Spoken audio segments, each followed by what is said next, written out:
Hey everybody, welcome on into the Delmarva Sports Insider, the top live and local show dedicated to giving you all local sports all the time. I'm Sports Director Brandon Boss. What is up? It is yours truly, sports anchor Devin J. Martin. Welcome into the show. Your award-winning fan favorite sports show has arrived. Yeah, that's right. We've got a lot of basketball to talk about tonight, Devin. We've seen quite a bit of young talent that's been taking over this past week. That's right, Brandon. And while the weather has been hot outside, the real heat is indoors on the court. We're getting a good look at the upcoming basketball season, a preview, I might should say, right now in the Summer League. Yeah, that's right. Let's begin with our game of the week from the Bayside. Pocomoke and Crisfield, two programs looking to get back on their feet this coming year, and it turns out this was a very evenly matched game. Maryland Premier League Week 5 from Monday. Crisfield's Luca Robinson with the rock from downtown. All cotton for him.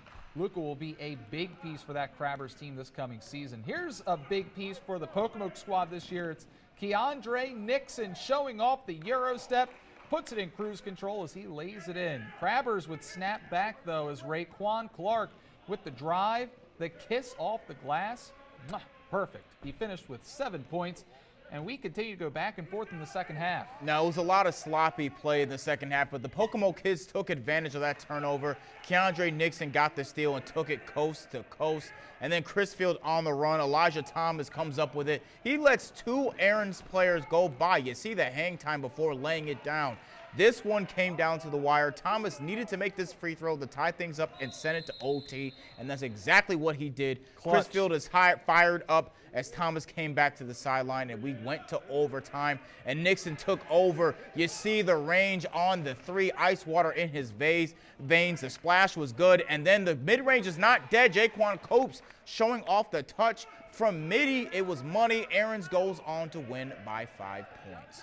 Now to Gifted and Bull on the Beach, another game that we have for you. Lake Fletcher from Gifted with the pretty floater, and it falls through. The kids from Bennett led by 13 early. And how about Bryson Coleman flying in and laying it in for 2. The Decatur kids storm all the way back by halftime. Zachary Baker lays it in as the clock strikes 0 with the left hand. He would be in some pain, but he finished through the contact, and he would finish the rest of this game. Now, Bull on the Beach continued their comeback bid in the second half. Noah Tucker from way downtown gave him all 3 of those points. Bull keeping it close in the final minutes. Yeah, but in the end, it was Gifted taking home the victory. Watch out for this team as Bennett's kids giving Bull on the Beach from Decatur all that they could handle all night long.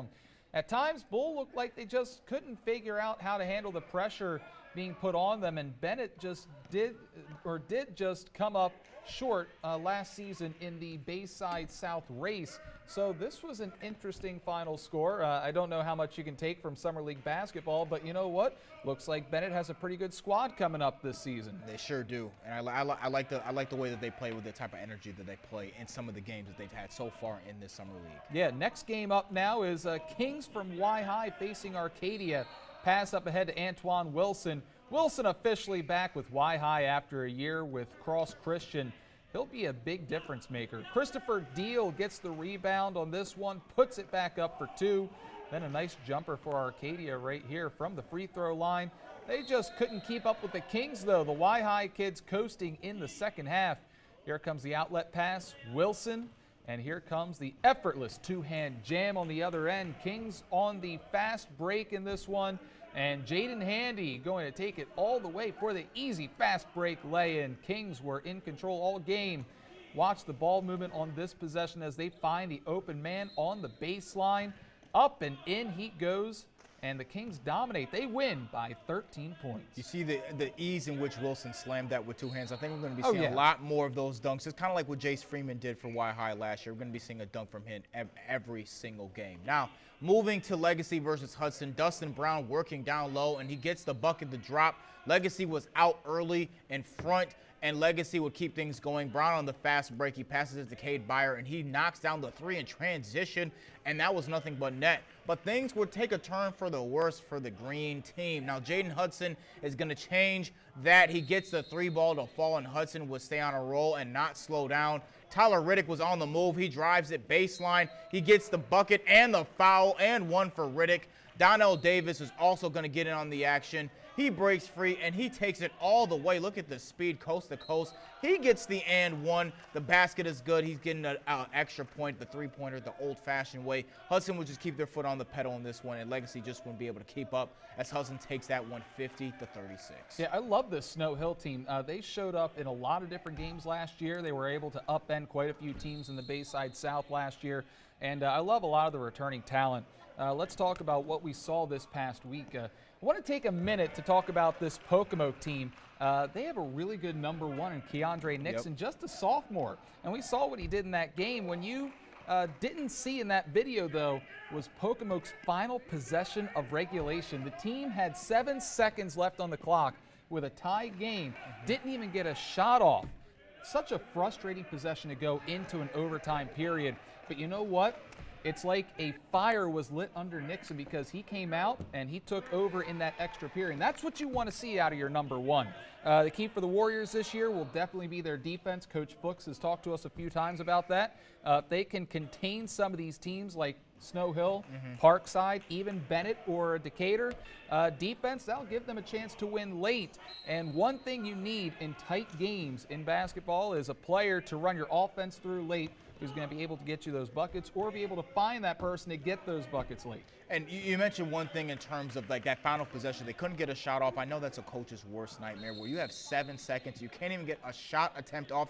That's just a breakdown offensively, but the response. It's okay. In Summer League, it's all right. Yeah, it's in Summer League, all right, but don't do it during the season. Regular You need to season. get a shot off. Yeah, exactly. And now's the time to make those type of mistakes. But you mentioned, though, the overtime response from Nixon and the rest of the Pocomoke kids is really telling in terms of their character because they're not letting that affect them. They didn't let that momentum crush them in overtime, but they instead used it and flipped it the way that they wanted it to go, and that's why they won that game. And I think that is something that if they can continue to act like that, that is something that can roll over into the regular season. Now, Brandon, Gifted, which is Bennett's team, is the team I also wanted to touch on a little bit. I mean, they had a good run last year, making it to the state semis in the 3A tournament, and they do have some turnover this year, but now's the time to retool and recreate and build the momentum that they created last year. I mean, they outplayed Decatur's team earlier this week, and so far in the Summer League, they've been holding their own. There's always Y High to look out for, as well.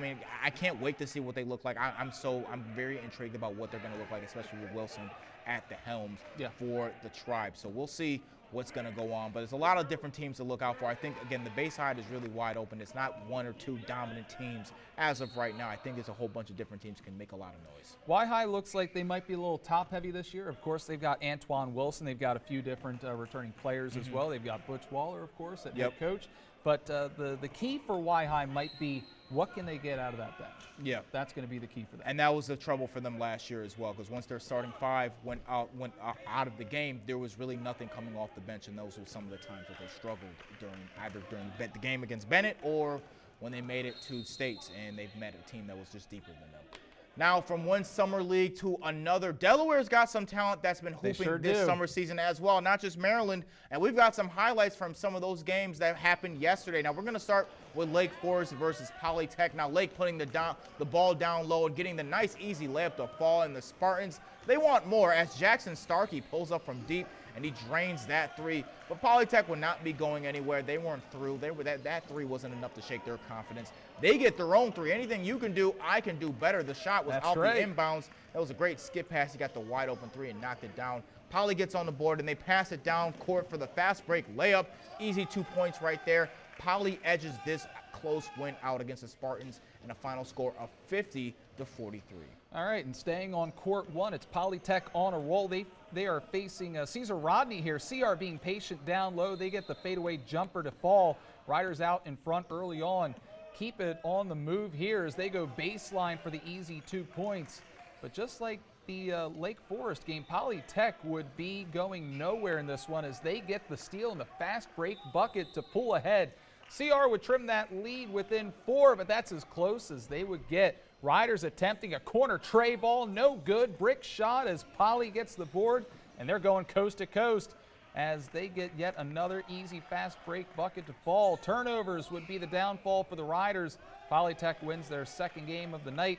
Final score of 70-64. Brandon, I think Polytech is going to be a team that I think is going to take a step forward next season. They finished 10-10 last year. They had a couple good wins and a couple really bad losses, especially their first round DIAA opponent they faced Dover. They lost by almost 40 that game, but that's last year. You know, and that's Dover. And that's Dover. And again, that's Dover, and that's last year. And it's time to move forward, and I think they will. I mean, again, last year's Henlopen team, again, they fell in the first round, but next year, I think they have at least 7 juniors returning to the starting lineup. Only 1 senior graduated. And one of their leading scorers from last season, I think, was Darrell Little. He was a sophomore last year. He's going to be a junior. He's going to be on the team still, and he's going to have all that experience. The rest of the team is going to have all that experience. I'm not saying they're going to be a state champion or a state championship contender. A team to look out for. But they're a team to look out for. I think that I can see them making a step forward because, again, they had 7 juniors that all got significant playing time, plus their sophomore. All of them are coming back. Only 1 senior leaving, and now they'll have 7 seniors next year. That's just a recipe for a team that's going to be really, really good next year. Yeah, and you know what? I'm going to put the Henlopen South on notice right now because I know that Seaford has Brent Ricketts, who we all think is one of the best players in the state, and he is one of the best players in the state. Right. But I'm going to say that we didn't see this team in our highlights. I'm going to place Laurel as my team to beat in the South this season. That's because of 2 players coming back, Dontarius Jones, as well as Corey Mumford, back on the squad to go along with Kylese Wilson, the guard for them, who was with them last year. That is a deadly trio for the Bulldogs. They're getting the gang back together. Dontarius and Corey were on that Laurel team that won 16 straight games a few years back.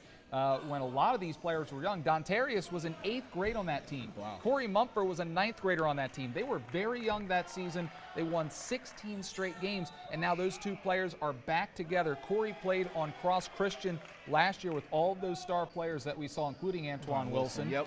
And Dontarius went over to Delmarva Christian as well. Well, now the crew is back, and you know what? They're my team to beat in the Henlopen South, and we'll see. It's going to be interesting to see just how good this Laurel team is because I am really excited about it because Corey Mumford is a really talented player, as is Dontarius Jones. I still like Seaford as well. They were really good last year, and I think they returned a lot of their starters. And again, you know, Brent Ricketts was a monster. And Seaford also has a lot of great young talent as well. They sure do. And again, Cross Christian is just supplying the Henlopen and the Bayside with some of their prime talent, and that's making things way more interesting. The field is just wide open in both Delaware and in Maryland, so we will see. Now, Brandon, we both know that committing to and playing a sport full-time is a huge time consumer. I mean, just look at the Summer League basketball. The season is not until winter, right. But they're playing in the middle of June, July, and August. And over the past months, we've spent the young athletes who's been doing that and more. That's right. Some athletes took it up a notch being 2 or 3 sport athletes, but today, for our brand new After the Whistle, Devin, you spoke to a young athlete who has set the bar to an even new level. That's right, Brandon. A new level in terms of age. He is the youngest athlete that I have spoken to so far. I mean, these kids keep getting younger and younger. He's the kid I talked to today is a fresh out of 7th grader who loves 2 different sports, has been playing 2 different sports full-time since he was 6 years old, and here is his journey. As always, After the Whistle is brought to you in part by Avery Hall Insurance.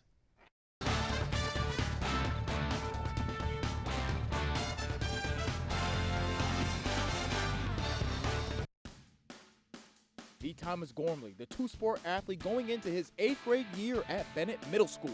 He's been playing both baseball and football since he was 6 years old, and now he's 1 year away from jumping to the high school level. And while he enjoys both sports, only one of them is his true calling card. That's baseball.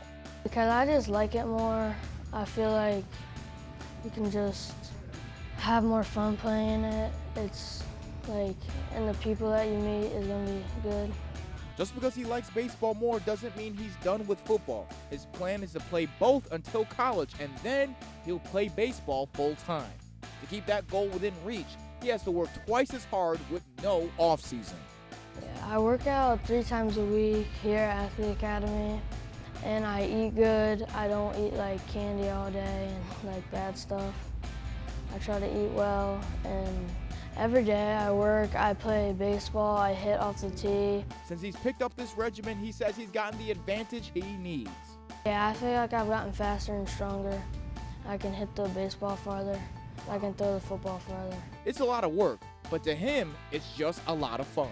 I feel happy because it's just what I love doing and like what I put all my time and effort into. So it's just what I want to do. Devin J. Martin, 47, ABC Sports. Now, his position in football is QB, and he also played shortstop for his travel team. That's a great team. combination. That tells you he's a great athlete right there. Yeah, absolutely. I mean, he puts in the work all year round, and he said he's been, as it mentioned, that he's been, seeing the results even in the last 6 months to 7 months when he's putting that new regimen in where he's working out 3 times a week and then still working on his specific sports training.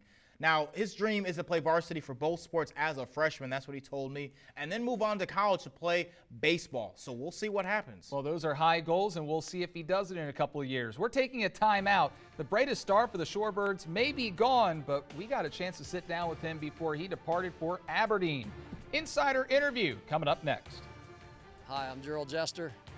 I'm the manager of USA Softball Diamonds from Delaware, and you're watching Delmarva Sports Insider.